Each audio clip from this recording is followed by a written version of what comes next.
કૃષ્ણ. હું શીતલબેન આહિર મારી YouTube channel Khodal બુટીકમાં તમારું સ્વાગત કરું છું.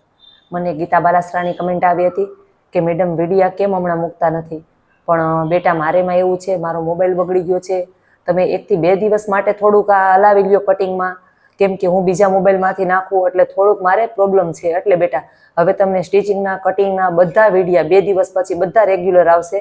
આજે તમે જે મને સ્લીવનો પરફેક્ટ વિડીયો કીધો છે તે હું તમને આજે સમજાવું છું. બેટા 2 દિવસ નાના નાના વિડીયા આવશે, પછી બધા વિડીયા બ્લાઉઝનું જે સ્ટિચિંગ છે તે પણ હું તમને સમજાવીશ, કટોરી બધુંય સમજાવીશ.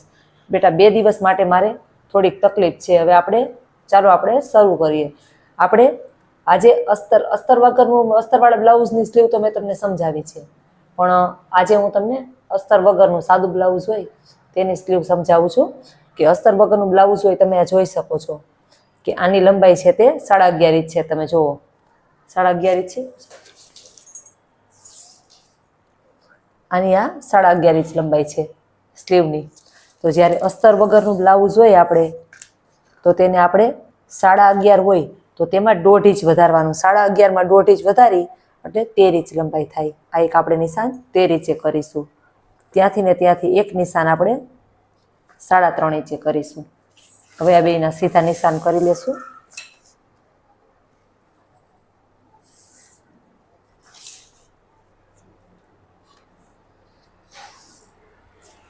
હવે આપણે નીચે પટ્ટી વાળવા માટે 1 ઇંચે નિશાન કરીશું.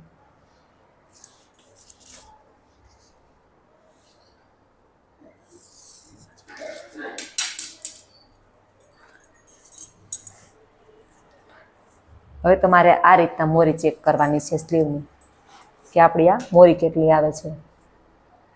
તો જે આપણી મોરી આવે છે તે 5.5 ઇંચ છે. તમે જોઈ શકો છો 5.5 ઇંચ ને માથે આપણે એક દોરો આવે છે.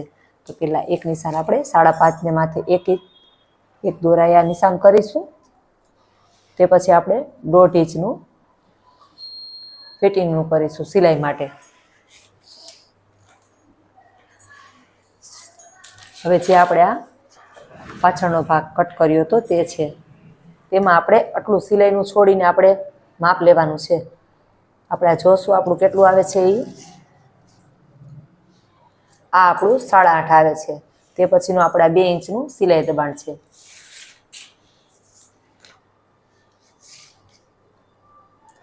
અહીંયાથી એક નિશાન આપણે આ 8.5 કરીશું. તે પછીનું આ સિલાઈનું છે. હવે એક નિશાન આપણે અહીંયા 1.5 ઇંચે કરીશું. આ તમે જોઈ શકો છો. હવે આજે હું તમને ફ્રેન્ચ કરવાની મદદથી નહીં પણ હાથેથી સ્લીવ કરતા શીખવાડું છું. કોઈક દિવસ એવું પણ બને કે આપણી પાસે ફ્રેન્ચ કરવા ન હોય તો તમે હાથેથી કઈ રીતના દોરશો. આ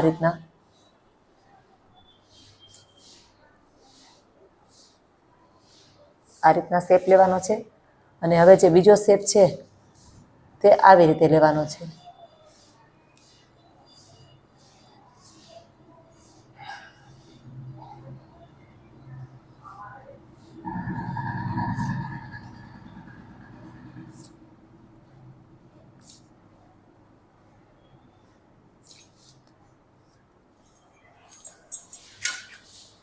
હવે આપણે આ નિશાન છે તેને આપણે અહીંયા અડાડવાનું છે.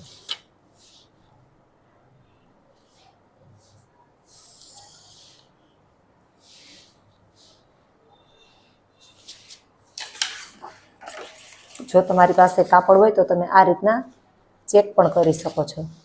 આ રીતે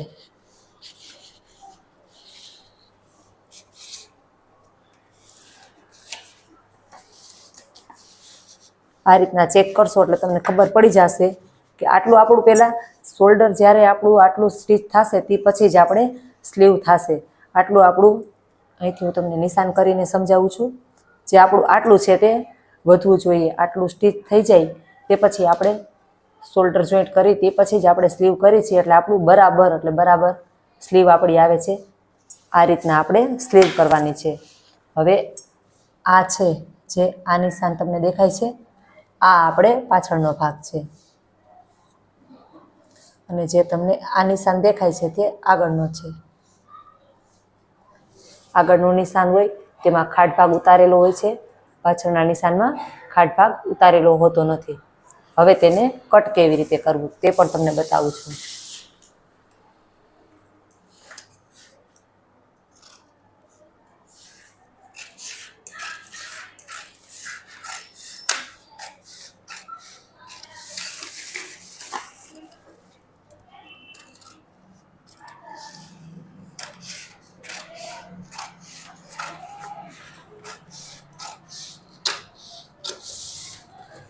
આ રીતના કટ કરીને આપણે આ રીતના એક નિશાન કરી લેવાનું હોય છે. આપણે એક નિશાન અહીંયા કરીશું અને એક નિશાન આપણે અહીંયા કરીશું. હવે આપણે આને ખોલી દેશું. હવે જે આપણે આ છે તેને પહેલા નિશાનથી સીધું કરી લેશું.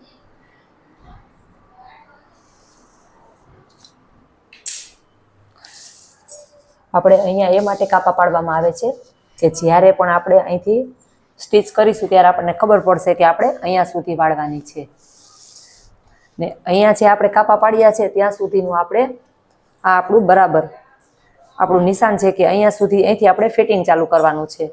હવે આપણે આ ખાડ ભાગ કટિંગ કરી લેશું.